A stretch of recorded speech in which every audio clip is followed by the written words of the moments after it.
Será que Hollywood ainda é capaz de fazer um blockbuster de ficção científica que respeite a inteligência do público, ou esse tipo de filme virou peça de museu? Essa pergunta ficou na minha cabeça por um bom tempo, especialmente olhando para a lista de lançamentos desse ano. A maioria das apostas grandes são sequências de franquias que já deveriam ter sido aposentadas, reboots de propriedades que ninguém pediu, ou aquele tipo de produção que parece ter sido montada por comitê para não ofender ninguém e, consequentemente, não emociona ninguém também. Então, quando o Devorador de Estrelas apareceu no radar, com tudo o que ele prometia, a expectativa foi alta e, junto com ela, o medo de mais uma decepção. Mas não foi o que aconteceu. Devorador de Estrelas é baseado no romance de Andy Weir e já começa com uma vantagem considerável. É uma história original, não é sequência de nada, não é reboot de nada e parte de um conceito que mistura aventura científica com algo muito mais difícil de construir bem, que é uma amizade genuína entre dois seres completamente diferentes. Phil Lord e Chris Miller, que dirigiram o filme, tinham um material excelente nas mãos. A dúvida era se iriam conseguir fazer jus a ele, e a resposta é felizmente sim. O filme abre direto com o protagonista, o Dr. Ryland Grace, acordando de um coma induzido a bordo da nave espacial Hail Mary, que está anos-luz da Terra. O resto da tripulação não sobreviveu à viagem. Os sistemas de suporte à vida da nave falharam no caminho e ele está sozinho, sem memória de quem é, de como chegou ali ou do que precisa fazer. Conforme a memória vai voltando em fragmentos por meio de flashbacks, a situação vai ficando mais clara e mais pesada. A Terra está em crise.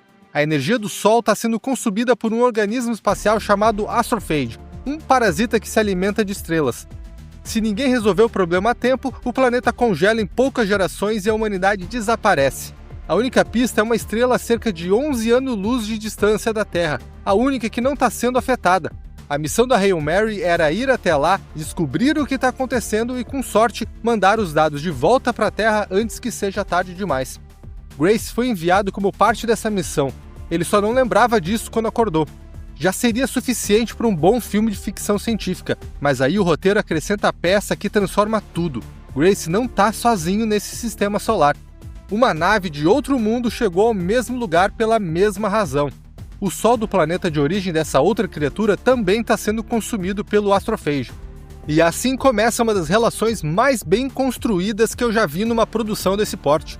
O alienígena que Grace batiza de Rocky é basicamente um caranguejo gigante de pedra, sem rosto, sem expressão reconhecível, sem nenhum dos recursos visuais que Hollywood costuma usar para tornar um personagem não humano palatável. Não tem olhos grandes e expressivos, não tem nada que lembre um animal fofo. E mesmo assim, Rocky funciona como personagem de um jeito que muita coisa com rosto humano não consegue. Isso é mérito de uma combinação que parece simples, mas raramente é bem executada: roteiro sólido e presença física real. Rocky foi construído com fantoches animatrônicos, não com efeitos digitais. Ele existe no espaço do filme de verdade, e isso faz toda a diferença na forma como as cenas entre ele e Grace se sustentam. Rocky é engraçado, excêntrico, super inteligente de um jeito que não é o nosso jeito e ao mesmo tempo completamente leal.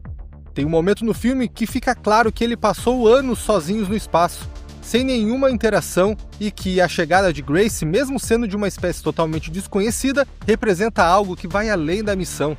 É a necessidade de conexão, que é tão universal que atravessa qualquer barreira de espécie, idioma ou forma de vida. Esse é o coração emocional do filme, e ele bate forte. Ryan Gosling carrega o peso de praticamente todo o tempo de tela e entrega uma das melhores atuações da carreira dele nesse tipo de produção. A gente já se acostumou a ver ele fazendo papéis mais contidos, mais sombrios. Aqui ele é falante, cheio de energia, nerd, apavorado, sobrecarregado e ao mesmo tempo engenhoso e determinado. Grace não começa como herói. Ele tem momentos de dúvida real, de vulnerabilidade e vai crescendo ao longo da história de um jeito que faz sentido. A gente torce por ele porque ele merece, não porque o roteiro decretou que ele é o escolhido. A dinâmica entre os dois é o que sustenta o filme inteiro. Dois seres com habilidades completamente diferentes, vindo de mundos completamente diferentes, que precisam resolver juntos um problema que nenhum dos dois conseguiria resolver sozinho. Não é uma fórmula nova, mas quando é bem executada, é um prazer de assistir. E aqui é bem executada. Um dos pontos que mais me chamou a atenção foi a forma como o filme trata a ciência. Tem uma tradição nos livros do Andy Weir de valorizar o pensamento racional, o método científico, a paciência de resolver um problema de cada vez. Devorador de Estrelas segue essa lógica. Grace e Rock não resolvem o problema com força bruta ou com uma revelação mágica no terceiro ato. Eles experimentam, erram, ajustam, tentam de novo. Tem trabalho duro, criatividade e improviso, não cenas de ação forçadas para preencher tempo de tela. E isso é raro num filme desses de grande orçamento. A maioria das produções desse porte trata o público como alguém que precisa ser entretido a cada 30 segundos, com uma explosão ou uma reviravolta. Devorador de Estrelas deixa a história se desenrolar no próprio ritmo, sem pressa, sem enrolação. Tem sequências de ação sim, mas elas existem porque a narrativa chegou até ali, não porque o estúdio precisava de material para o trailer. A fotografia também merece menção. Greg Fraser, que fez Duna 1 e 2, assina a direção de fotografia e o resultado é visualmente dramático de um jeito que parece cada vez mais raro. Sombras fortes, contraste real e iluminação que cria atmosfera em vez de só iluminar o que precisa ser visto. Num cenário que muitas produções parecem ter sido filmadas sob luz de LED, sem profundidade nem textura, Devorador de Estrelas se destaca só pela forma como as imagens foram compostas. A barreira da linguagem entre Grace e Rock é outro ponto forte que o filme acerta.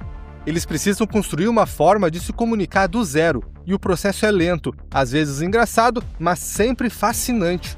É o tipo de detalhe que poderia ter sido resolvido em 2 minutos com algum dispositivo de tradução universal, mas o filme escolhe levar a sério.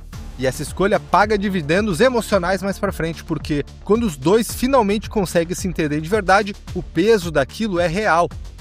O filme tem quase 2 horas e 40 minutos, e teve gente que achou longo demais. Eu não concordo. Cada parte do tempo está sendo usada para construir algo, seja a relação entre os personagens, seja o entendimento do problema que eles precisam resolver, seja o peso das escolhas que vão precisar fazer. O ritmo pode parecer mais lento do que o esperado para quem está acostumado com o padrão atual de filmes TikTok, mas o ritmo é intencional e funciona. Quem lê o livro vai notar que algumas coisas foram aceleradas ou simplificadas. O processo de raciocínio dedutivo do protagonista, que no livro é um dos maiores prazeres da leitura, aparece de forma comprimida na tela. Tem revelações que no livro chegam com um impacto enorme e que no filme passam com mais rapidez. Isso é inevitável numa adaptação, e Lord e Miller fizeram escolhas razoáveis sobre o que preservar e o que condensar. Mas quem não lê o livro provavelmente não vai sentir falta de nada. O filme tem mais do que o suficiente para funcionar por conta própria. No centro de tudo está uma história sobre amizade, sacrifício e lealdade, sobre o que você escolhe quando as apostas são as mais altas possíveis e as opções disponíveis são todas difíceis. Grace e Rock chegam a um ponto em que precisam decidir entre o próprio futuro e o do outro, e o filme não torna essa decisão fácil nem barata. Tem peso real naquilo, e o roteiro ganhou esse peso ao longo de toda a narrativa anterior. É o tipo de filme que me faz lembrar por que eu gosto de cinema. Não porque é perfeito, mas porque está tentando contar uma história de verdade, com personagens que importam, num universo que foi construído com cuidado. É empolgante, tenso, engraçado nos momentos certos, emocionante sem ser manipulador e inspirador sem ser ingênuo. Quando os créditos subiram, saí com aquela sensação rara de ter visto algo que valeu o meu tempo. Devorador de Estrelas é o melhor filme de 2026 até agora, mas também não é uma disputa difícil. Se você gostou do que ouviu, curta, comente e se inscreva. Nos vemos no próximo vídeo.